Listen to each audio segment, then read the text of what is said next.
This is another in the First Read series where I read a poem by a poet I don't know or know very little about and just read for the sheer joy of it. This one is in 6 Finch, and it's by Rachel J. Bennett, who I don't know at all, and it's called Floating. I pick these rather randomly. I just find them and go with it, and sometimes I like them, sometimes I don't, but this is just for the sheer joy of it. I might change my reading if I had to teach it or if I had more concept of the poet's typical themes, but the first time through is for sheer joy and see how much I like it or don't. I always look at the form first whenever I read a poem, and I'm looking at this one. The lines have different lengths too, but they're written in 2-line stanzas. It doesn't look like a lot of rhyme here on the ends or anything, and it just kind of goes until it stops. I'm assuming this is an open form, or what people like to call free verse, so I'm just going to read it that way unless something changes my mind as I get going, and I'll pull out any tips and techniques once we get there. Floating. We were strangers. Nonetheless, there we were again. I don't know that we are. We don't have any concept of that right now, but I'm sure that's going to be made up to us as we go. We were strangers. We were. Lots of W sounds right off the bat. So this time at a makeup swim class for little children, chance. We were strangers, and it's who were the we? I don't know. At this time, it's like this time it's at a makeup swim class. So the kind of thing parents do. They run into each other at these kind of things over and over and over. I don't know if it's a we is the same we every time. As a parent myself, I run into strangers and you talk and you might see them again. Maybe you don't. Maybe you feel like there's a connection, maybe not. To other parents, or it's somebody you see over and over at these kind of things and you just can't talk. I don't know yet. We were strangers nonetheless. There we were again, this time at a makeup swim class for our little children a chance. Encounter. For our little children a chance. Encounter. She from Sacramento, but I learned that later, first, it was the baby in her hands, another December baby, and was it? There's a kind of odd narrative line going on.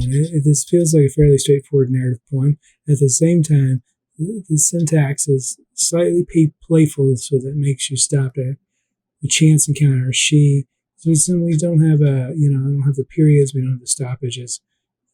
The syntax kind of flows into itself, so it makes us think about how to read this. But I learned that later, first was a baby in her hands, another December baby, and was it difficult having him the way I asked? It's a kind of unusual conversation. It almost feels like she might have run into this person again later and gotten bits of the stories, or it's another person with a similar story. And it is asking about, was it difficult having him? I asked the way new mothers, like soldiers, new mothers do this. I think new parents will often, talk about stories of how the baby was born and the difficulty of it and stuff, and perhaps new mothers more than new fathers in this situation. But asking this, you can ask a stranger this because you're connected in that weird way. New mothers, like soldiers, can talk so comfortably about bodies, and how about yours? And this isn't asking a question back. It's hard. The syntax here, without the punctuation or anything, it makes it something that you have to think about a little bit. Like, how about yours is like, how is your body, or how is your child, or how is your experience of this? We could interpret it in all of these different ways when reading this. In some ways, it's a similar question. And any way we do it, it connects the people.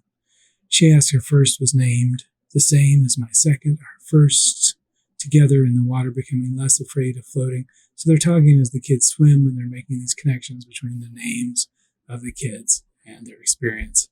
Less afraid of floating, and out of the blue, I said, it was a relief to find out my second was a boy. I was at home with that energy, she said. And I'm assuming this is the energy of boys expressing things, this kind of masculine energy. They're like at home with it. I'm surrounded by dad and brother energy as a child. Yeah, that's what it seems like it's going on. I said, me too. My mom left. She said, mine left when I was 7. This kind of choppiness kind of mirrors the choppiness of a new conversation and figuring out who each other is. And then they kind of share this similar thing. They both connected over this experience of Malinger early on. And their mothers both left them when they were young. I said mine left when I was 10, and there we were before parting again, the strangers we were. So they're back to being strangers before they leave, but like for a second, maybe they weren't strangers because they were sharing this experience of their children and this whole thing. This time, and she said, this stuff, they're strangers. We were at this time. They're strangers again at this point. She said, I just want to be so present for them. And I said, yes, completely. And I thought about it later, the mystery of how we both, on a random Tuesday, been able to recognize ourselves right there in the water. So they recognize themselves through their kids and their kids' experiences of not having present mothers, and they want to be present, and they recognize themselves, their own experiences. Unless she's playing off of, this is one of those bathing class where the parent is in the water with the child, which could also be going on, but we don't get enough information to see that, whether they're floating in the water with the child floating or if they're standing outside talking. Either way, they're kind of recognizing themselves in this experience. The weirdness of the syntax here is, I think, actually fairly interesting to me. It takes a fairly narrative, simple story and complicates it with these layers of the past, what it means to talk to strangers, what it means to show up in these spaces, connect really quickly, and then not see that person again. And connect kind of, in a weird, deep way. These two strangers now know quite a bit about each other after this short segment, and they might or might not run into each other again. So, interesting.